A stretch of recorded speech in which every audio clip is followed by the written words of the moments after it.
Hello and welcome to DK Sports Radio. I'm Matt Grubba, your host here for the Hounds Show. We're going to talk Pittsburgh Riverhounds here on the podcast.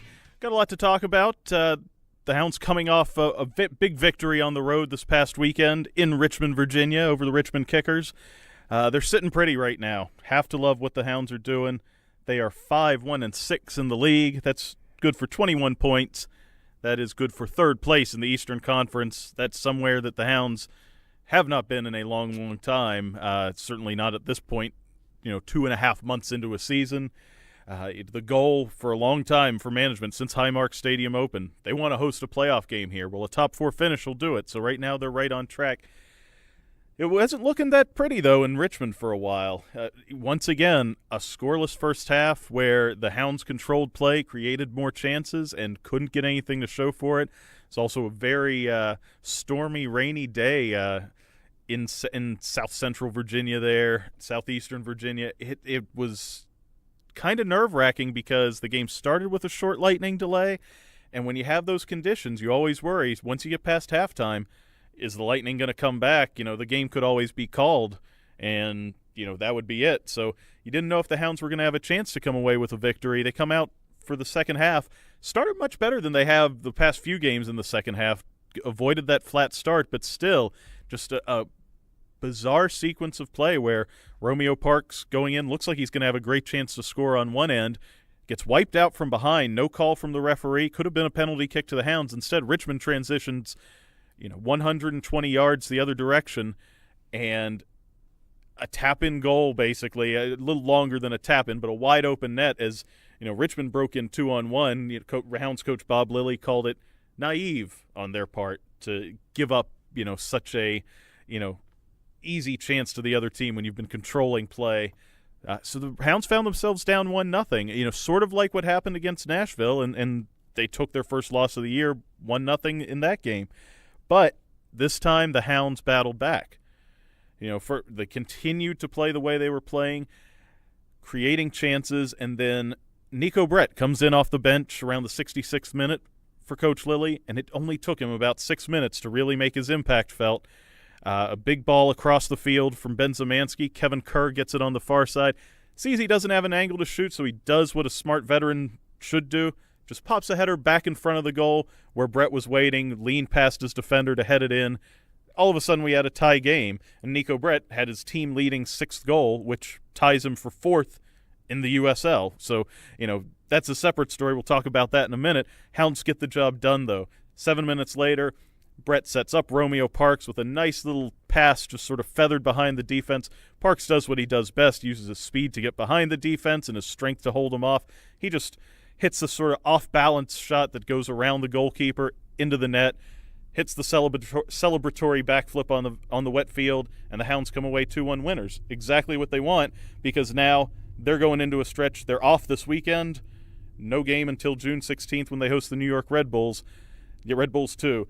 That is where they want to be for this week of training. They're getting a few days off this week. Good place to be going forward. Where they are going forward is what we're going to talk about in the second part of this show. We'll be right back on DK Sports Radio, Talking Hounds podcast here. Miller Lite is the original light beer, and we'll always brew it to have more taste, with only 96 calories and 3.2 carbs. Because we believe that if you compromise on taste, you can taste the compromise. Miller Lite. Hold true.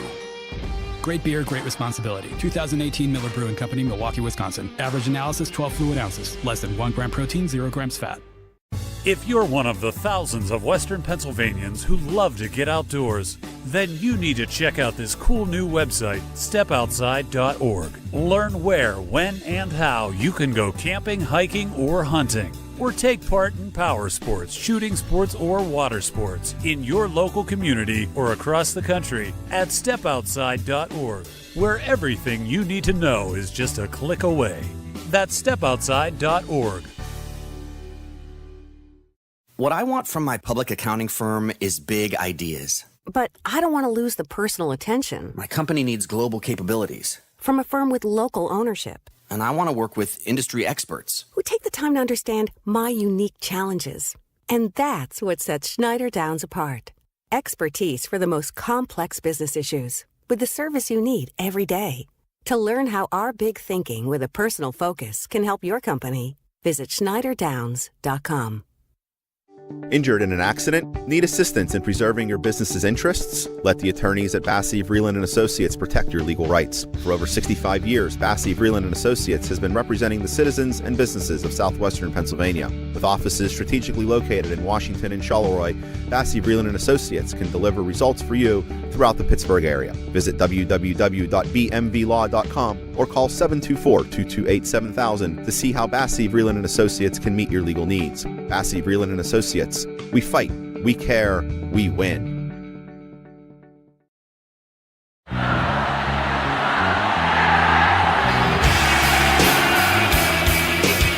Welcome back to the Hound Show on DK Sports Radio, our Pittsburgh Riverhounds podcast. Talking soccer here with the World Cup coming up next week, and hope that you guys will be able to check out the website this weekend. Going to have a little piece up. Got to speak with a lot of the Hounds players, especially the guys from other nations, talking about the World Cup, about their country's chances in the tournament, and just sort of a fun piece with the team not having a game this weekend. Hope you guys will check that out. Should be a good read going up Saturday or Sunday on the site. But for now, let's just talk about where the team is going forward. First of all, we mentioned in the first segment Neco Brett, the contribution he's had. You know, he was a guy who started the season coming off the bench as a striker. When Romeo Parks suffered his knee injury, missed a lot of April, he stepped into the starting lineup, had some good moments. Obviously, the hat trick against Toronto stands above and beyond all of those, but that also came against a Toronto team that's still winless. But he's come through with some, goals in critical moments, the most recent of which was the game-tying goal in Richmond, and then also contributed the assist on the winning goal. He's a guy, look, he's a Jamaican-born, but kind of a local product. He went to Robert Morris, a 4-year player for the Colonials, was the nation's leading goal scorer his junior year there with 15 goals.